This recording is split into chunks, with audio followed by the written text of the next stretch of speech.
Hello and welcome to Secure Insights, a podcast from Axis Communications, where we explore real-world insights from subject matter experts to learn how technology is shaping a smarter and safer world. My name is Steve Burdet. I'm the Manager of Solutions Management here at Axis, and I'm joined today by two amazing guests who I'll introduce in just a moment. But before I do, I want to remind everyone that this podcast will be posted regularly to YouTube and all major podcast sites, so make sure you're subscribed. And if you watch on YouTube, press the bell button to be notified when new episodes drop. So joining us today is Mary Gates, the CEO of GMR Security Consulting, where she advises financial institutions nationwide on security strategy, risk management, and regulatory considerations. She's a highly respected voice in banking security and an active contributor to industry organizations like ASIS. Thank you. It's a pleasure to be here. And we're also joined by John Illis, the Segment Development Manager, Banking and Finance at Axis Communications. He brings nearly 3 decades of leadership in bank security, fraud investigations, and crisis management. Mary, could you start by telling our audience about your role and what type of work you do with financial institutions? So GMR Security Consulting Group is a vendor-agnostic, woman-owned security consulting business. We've been in business since 2019 when the company was founded. And a lot of our clients come to us and say, we really don't know what we need, but we know that we need help. And in the financial sector, that's really important because we want to help them protect what matters most. That's their people, their property, and their assets. So we really sit down with their leadership, and it's primarily the corporate security director.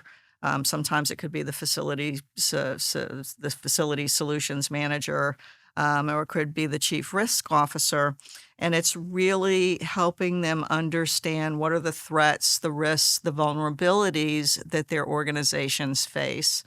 And it could be things around executive protection. It could be things around the physical threats to their organization. It could be things around insider threat. You know, it's anything that could impact the brand of the organization, the people of the organization, and the physical security of the organization. So we're there to help them make smarter decisions, to make informed decisions, and to help them identify the right solutions for their organization. They have executive protection responsibilities. They have insider risk responsibilities.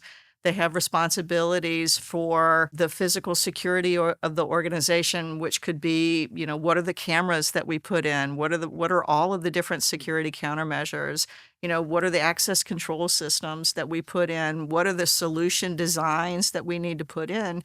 So there's so many different challenges and responsibilities that you need to have that operational experience as well as that technical security experience to sit in that space.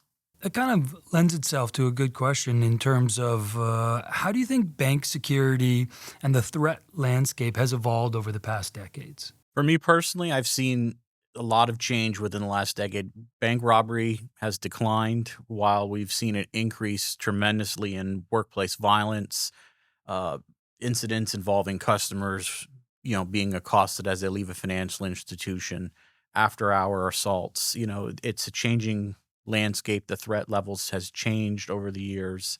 I think as that changed, bank security leaders need to keep an open mindset, and I start to think about where we go from here. And how about you, Mary? Over the past decade, what do you think has evolved?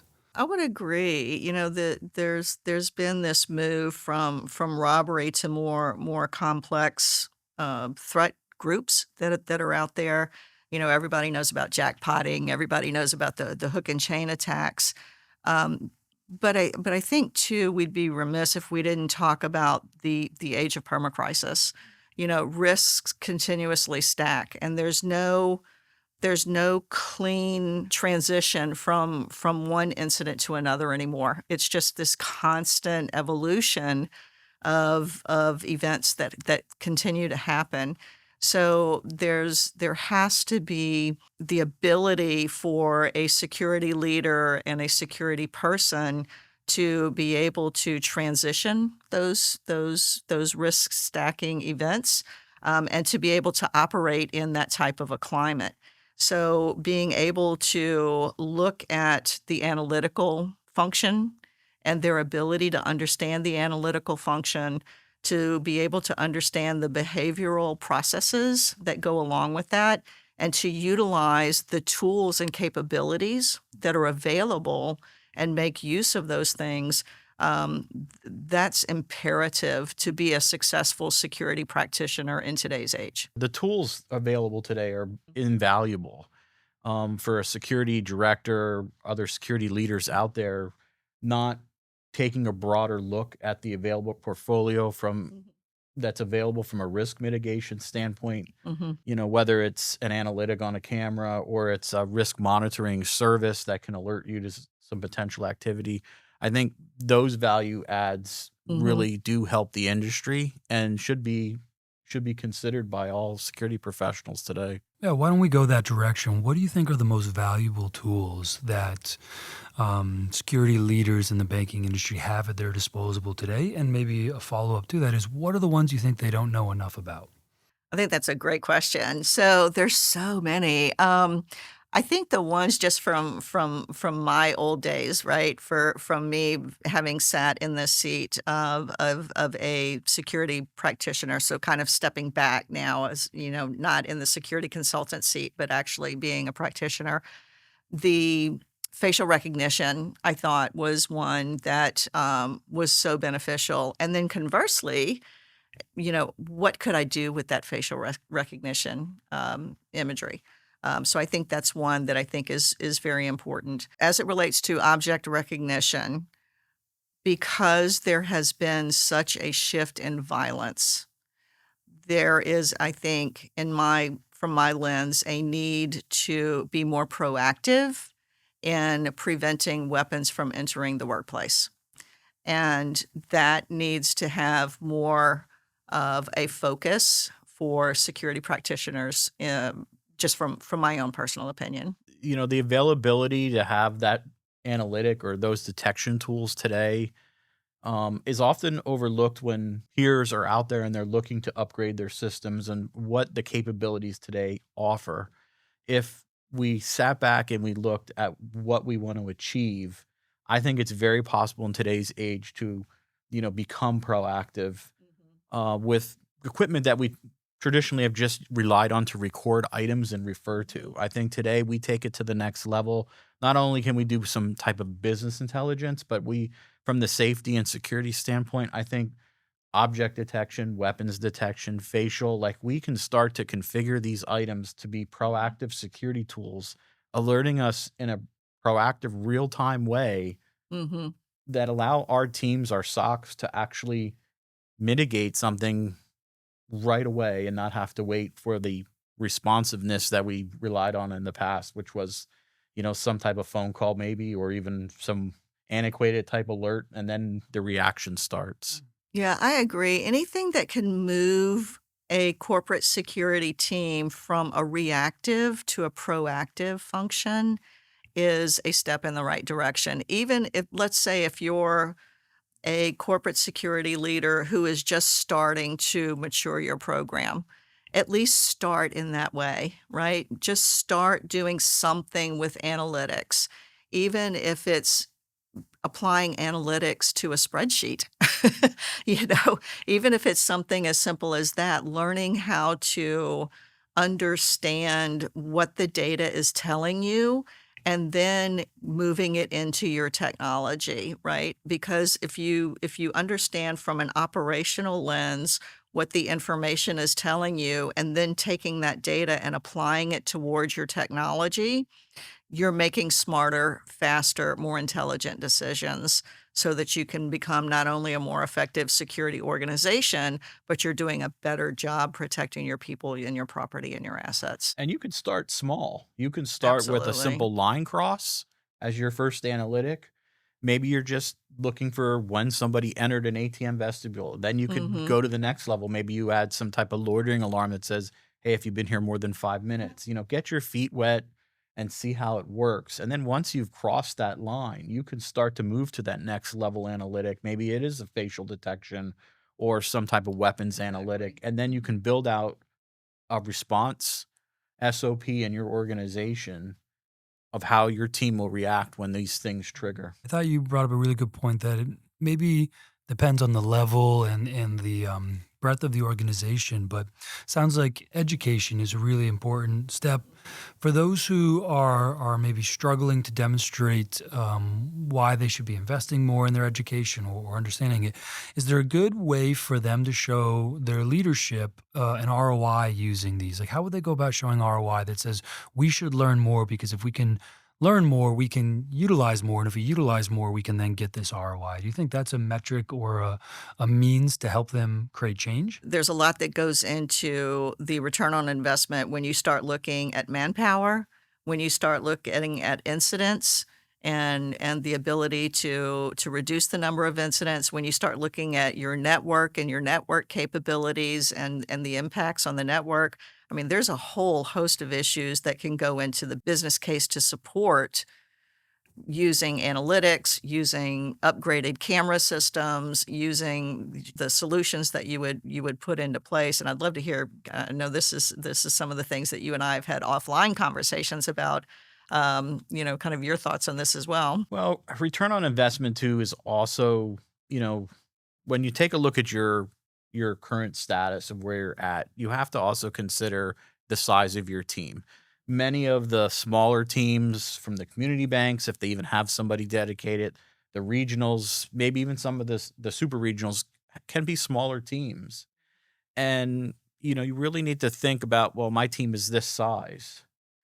However, if you can start to show like, well, by going to an end-to-end solution where my access control, my visitor management, my intercoms, my network audio, and now my upper class video surveillance can be all placed together, it's more manageable. So that return, you know, starts to show with your team's response, like how they can respond to threats and other items as they come in real time. You may not need as many team members because maybe you're operating in a more efficient manner. So would you say that one of the challenges maybe that's holding some financial institutions back is maybe disparate systems? I've got my access control over there, I've got my video over there, I've got other things there. And I mean, we live in a world where everything's interconnected, and not having that, you might not recognize how much that is holding you And I, back. I think to that point, a lot of institutions today are not considering their technical debt when they have all these various systems out there. All the money that you need to keep your access control system running with all the licenses for company A, then you pay a subscription maybe for your visitor management system, and then get into VMS. Maybe you have license fees and other items out there that you have to manage and pay for. That adds up quick. That's all technical debt that's on your operating expense year over Mhm. year. And if you start to look at the broader picture and say, well, if I was to consolidate into an end-to-end solution into something more unified, Mhm. you could start to cut back on some of that debt so that return on the investment even grows because you could start to show real savings in your operating budget. Yeah, which is maybe more immediate than the set up an analytic and we can track data and then using that data to reduce it. Mary, how would you give advice to people if they're running into this technical debt, as John was saying, in a way that maybe is holding them back, but the challenge with some of these things is it's what we've always done and we're doing it that way. How do you approach customers with that mindset who, yeah, maybe need to get out of their own way in one way, I guess? It's funny. We actually have these conversations quite often with clients where they say, I just don't know where to start, right? I don't understand, how this has happened, where and where do I go from here? Especially in the financial world, the financial sector, and a lot of it is because there's been so many different mergers, there's been so many different acquisitions. So along with that comes all the different technology, and a lot of the times they just let things run. Right, because it's easier just to let things run. They want to deal with the people first. They want to deal with the facilities, and they deal with the network, and they take care of all of those things first. And the security takes a back seat, right? I mean, you It's lived in that happened. world, Sure. right? I mean, we've lived in that shared space. So I think where you start is you sit down and you talk about what are your goals, what is it that you want to accomplish as part of this project, and then you start looking at, well, what are the risks that you're facing? Where are your risky priorities here? What are the riskiest locations? And you always have to put that risk lens to it. And then you start putting your project plan together based on the goals, the objectives, the assumptions that you have to make, your risk concerns, and then you start putting the project plan together, and you do it in a thoughtful and in a purposeful way with that project plan put together. And then it's always important that you have the right vendor in place, that you have the right solutions that you develop, but you always have to have the right integrator partner who's going to share that vision with you. You have to have the right solutions developed for you to move forward. Um, and if you don't have that as part of your roadmap, you always have to have that technology roadmap laid out. If you haven't done that homework ahead of time, you need to build that into your project plan. You have to have those standards, those specifications already outlined, and you have to do that as the security person. You can't rely on your integrator to do that. You have to drive those decisions. That's important for you to do, not for your integrator to do, um, as part of your overall project. What are your thoughts on I that? love everything you just said because it starts off like from my own mindset, it's all about one, conducting that risk assessment, even in an acquisition, like knowing which areas are more concerning, what are the threats that are available. And then the other piece that I really like that you just said was, laying out your technology plan up front. It sounds hard, but it's very easy. Like, where do you want to be in 5 years, 10 years? What's the long-term vision for the institution? Right. But that plays into everything that an institution does. Like, even from a security perspective, it's good to have the plan, but our plans sometimes affect the rest of the institution. So I may put in alarm system A, and a job may come up down the line where, you have an acquisition and has a different model. But how does that impact the operation from a retail standpoint for that institution? That's a whole another set of operating procedures. Right. And I have often said to myself, that's where the standards play in, because I've chosen this device and I'm going to deploy it every time an acquisition comes out, because it just isn't about the spend. It's about the operational efficiency that's going to go on after the fact with, retail procedures in a bank. Yeah. Do we really want to maintain two sets of directions? I mean, that's just something very simple, but it's the same thought process that needs to go into security planning. Yeah, exactly. And it's one of the things you touched on too. It's so important that you have that constant communication with your other lines of businesses. The understanding where operationally is the organization going to be in 24 months, 36 months, and even further, because you have to plan for that not only in your technology stack, but just operationally within corporate security. You have to be able to optimize yourself as an organizational entity within not only your line of business, but how you're going to support the more broad organization. And if you don't plan for that as part of your technology stack, and you don't plan for that as part of your own line of business organization, you will not be able to keep pace with the growth of the overall organization, which means you're setting yourself up for failure at the gate at the start of the project. So you've got to be able to talk to retail. You've got to be able to talk to IT. You've got to be able to talk to all of the other lines of businesses to understand, where are you going? What are you doing? How are you going to get there so I can support you along the way?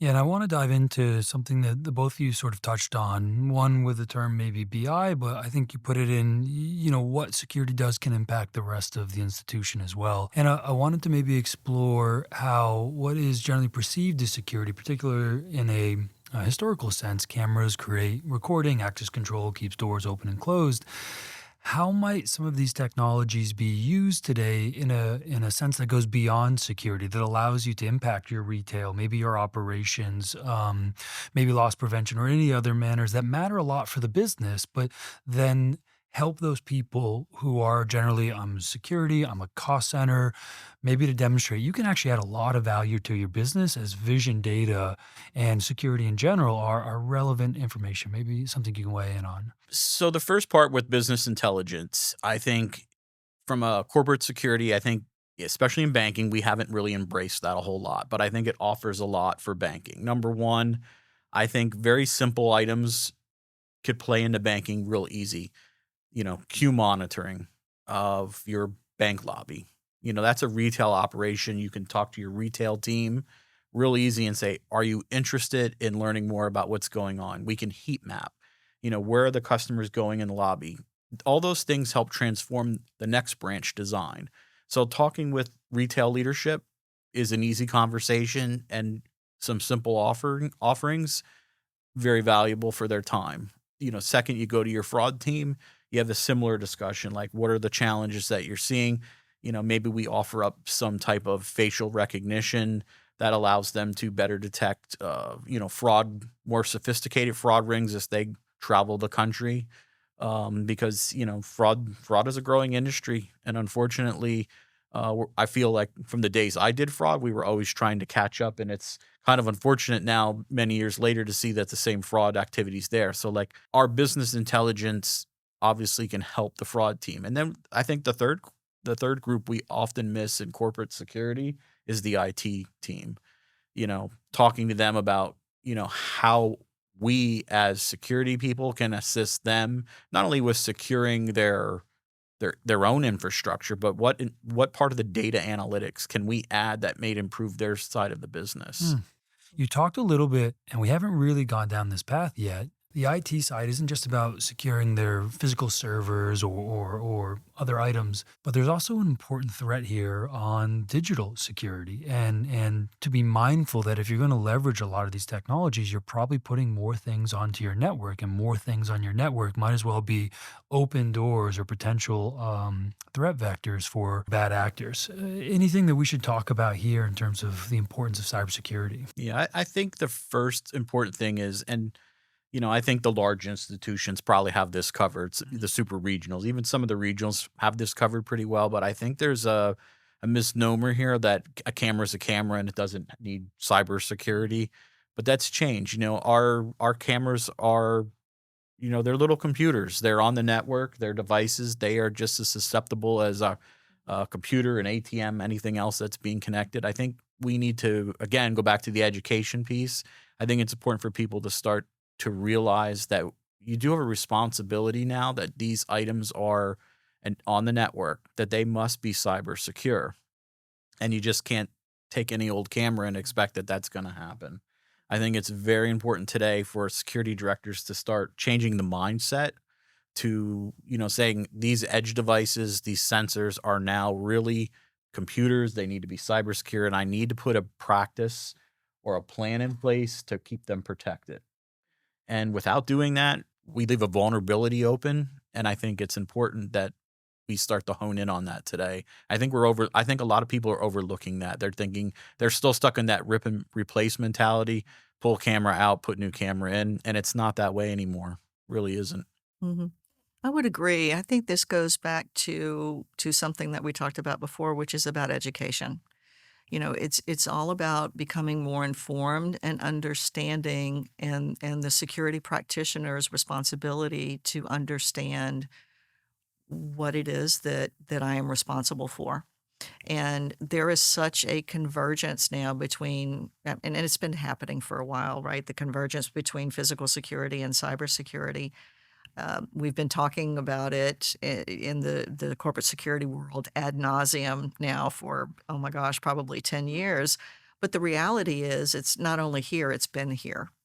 And as a security practitioner, we need to understand the vulnerabilities. We need to understand the risks. We need to understand what those threats are, and they're constantly changing. And we need to make ourselves understand what all of those are, and what we need to do to protect our equipment, to protect our organizations, because that is our responsibility. And even if we don't have direct responsibility for it, we have a responsibility to understand it, and we have a responsibility to partner with our IT folks to make sure that the equipment that we're responsible for speccing and the equipment that we're responsible for making sure our organizations have are not vulnerable to it, and working with our IT people to make sure that our network isn't exposed to it through the things that we're bringing to bear as part of our countermeasures for the organization. And probably not the best media coverage to be the bank that got hacked. Exactly. And I'll say, going to a point, if anyone doesn't take it seriously, cybersecurity is first, I think it's second or third largest GDP. If we were to take all the money that was stolen just last year, that puts it right behind either the US or China in terms of the largest economy that would be out there. So it's a big threat. And the second, there's a Fortune 50 company that not many years ago, through a smart thermostat, had their whole back end IT got hacked into. So Mm-mm-mm. it wasn't even something they thought to think of, and that was the problem. So there's lessons abound and significance in this. But maybe shifting gears a little bit, I want to talk to something, Mary, you brought up about really we're here in security to protect people. And early on, we started mentioning how important work or significant workplace violence has become, away from maybe bank robbing to more of these threats. And can you kind of expand on what you're seeing in this workplace aggression and maybe what people should be doing or could be doing to mitigate that? It really is concerning. We have not only customer on employee, customer on customer, domestic partner on employee spilling into the workplace, but you also have employee on employee. You have former employee coming into the workplace. So there's all of these different types of violence that can impact the workplace. And there was a time when companies could and did bury their heads in the sand. And that is no longer possible. You have states like New York, California, who have introduced legislation, thankfully, to address workplace violence. You have certain sectors like healthcare that have taken very vocal stands to address workplace violence. You have laws like OSHA, which touch on workplace violence, and then you have laws that address things like duty of care. But all that's on the periphery, right? Talking specifically about the banking sector, I think, again, this gets into where you look at the different tiers of organizations. There would be large financial institutions have very robust programs to address workplace violence. Super regional organizations probably have at least a workplace violence policy, probably have some type of a program and training associated with it. And then we've seen places like community banks that they probably talk about it, but don't necessarily have a policy or a program around it. That's really concerning. So there is an obligation for companies who don't have policies to create them. If you don't have training to create it, if you do have training, you need to enforce it. And if you are conducting training, you need to make sure that it's real. And training can take on many different forms. For corporate security teams, it's looking at, are my responders prepared? Do I have responders? Do I have a threat and intelligence program to look at the potential of something happening within my organization? If I do, is it a realistic program? So there's no real one simple response to it. It's just really making sure, am I prepared for if a workplace violence incident happens at my organization? And if I'm not, what steps do I need to take in order to get myself ready for it? Yeah, those are all great pieces, Mary. And I think back a little ways, to what you said in the beginning, and you are right. A lot of times this was a policy or something that was sort of written but never really acted on. But I think today's world has really changed that for us. Mhm. I think it's evolved, especially for, some of the smaller organizations, it's become a real challenge dealing with the aftermath because the training itself needs to evolve. And at certain levels and smaller institutions, I don't think the training has evolved. Mm-mm. I think we're leaving employees extremely vulnerable as front on the front line. And I think that's a mistake that's being made today. I think we need to do more. And even as organizations, I think more could be done. Standing together like healthcare did to speak up and say we're not going to tolerate this from our customers needs to happen. It is challenging in banking. I mean, Yeah. we do have some rules and regulations we need to follow, of course, but Mhm. when an actor's causing harm in an institution and threatening employees, it's time to act. It's not time to sit around and let's read a regulation and see if we can close this customer out. Before we move on to a different topic, I wanted to ask about what type of organized criminal activity are banks facing today? We haven't really touched on that, but it seems to be something that's worthwhile and still a present issue. Mhm. Yeah, so fraud is definitely growing or has continued to grow in banking for quite some time, and that industry's astronomical. But it isn't just, like, you think back to the guy that wrote the checks and had the fancy movie written about him. It isn't just washing a check. Today, it's sophisticated rings that are often criminal enterprises that span the globe and operate around the world. It's everything from ATM skimming to card cracking. And then we have these rings that run up and down the coasts of countries, moving from place to place, stealing IDs, creating fake checks, moving in and out of institutions. And it gets hard to track because as you move through jurisdictions, police, they don't want to be involved with a crime that took place not in their town or their city. It gets hard to prosecute these folks. And, these criminal enterprises are just getting massive. So it is a shame today that this is still commonplace. I know talking with some of my peers, they still face some of the same challenges I faced many years ago when I was working in that industry as well. And it just continues to barrel on. Yeah, I would agree. Fraud. As long as the banks have money, there's going to be fraud. I think as long as ATMs have money, we're still going to have jackpotting. We're still going to have skimming. We're still going to have hook and chain attacks. We're still going to have smash and grab attacks. Those ATMs are franchise crime places waiting to happen. There are a lot of organized gangs out there who use ATMs as their personal piggy bank. Hmm. They use them for a couple of different reasons. Number one, they use it as an initiation point. They're like, just go see if you can get into the ATM and bring us some money. That's one way. But a lot of them also use them to fund other operations within the gang. Some of them will use for drug money. Some will use it to purchase very large firearms. So ATMs will always be a source of high-powered criminal activity for as long as they're in operation.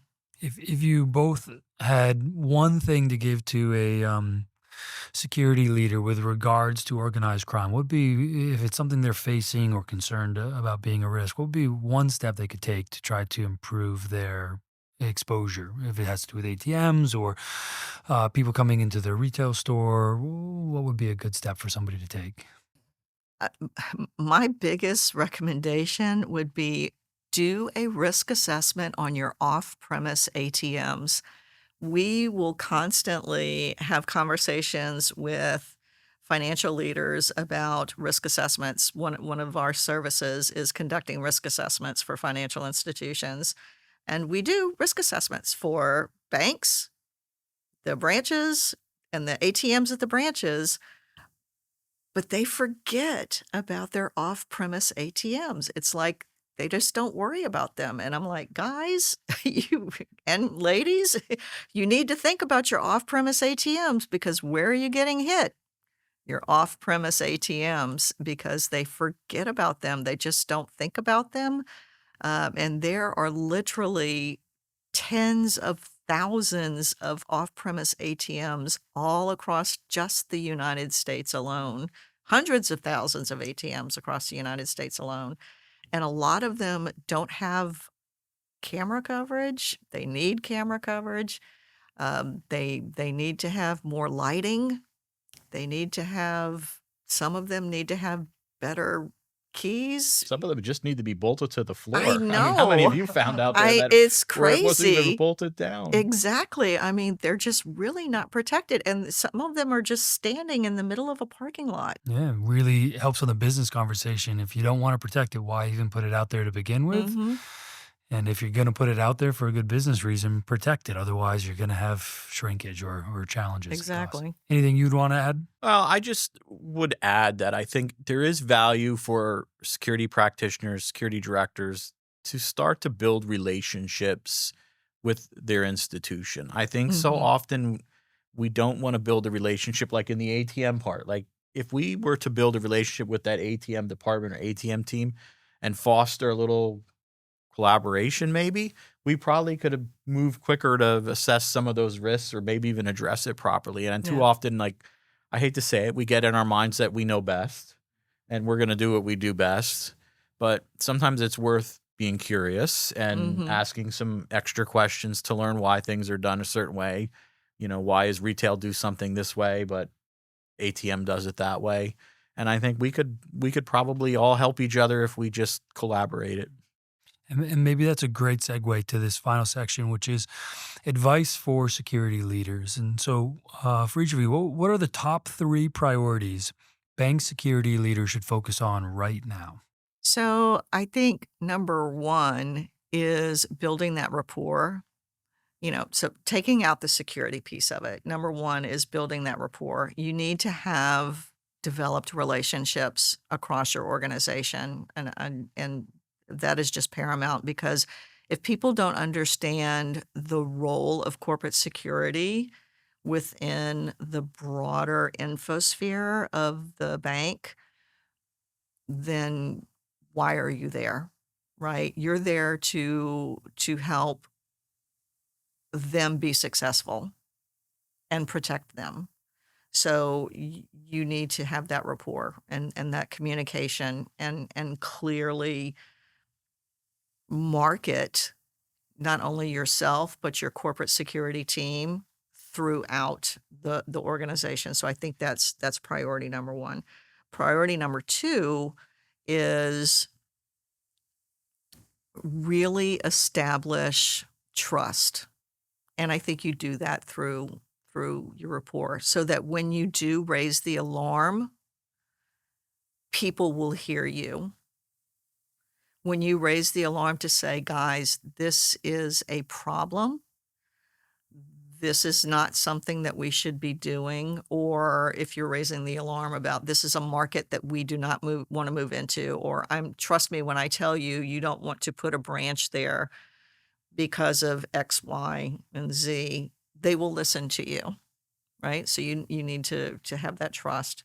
And then I think the third priority is understand what not only the current risks are to your organization, but be well versed in what's coming at you.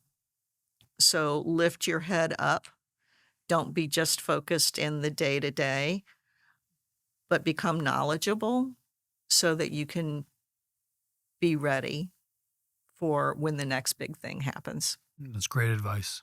John, what about you? I'm gonna say, Mary, you nailed that one 100%. I don't know if anybody could say that any better, so thank you for saying it. I think the only thing that I would really add, and it's something I spoke to a little bit earlier, is I really think we could do better planning as security professionals. I don't think we do enough planning, and it's the simple things like we talked about. You know, what is your 5, 10 year plan for technology?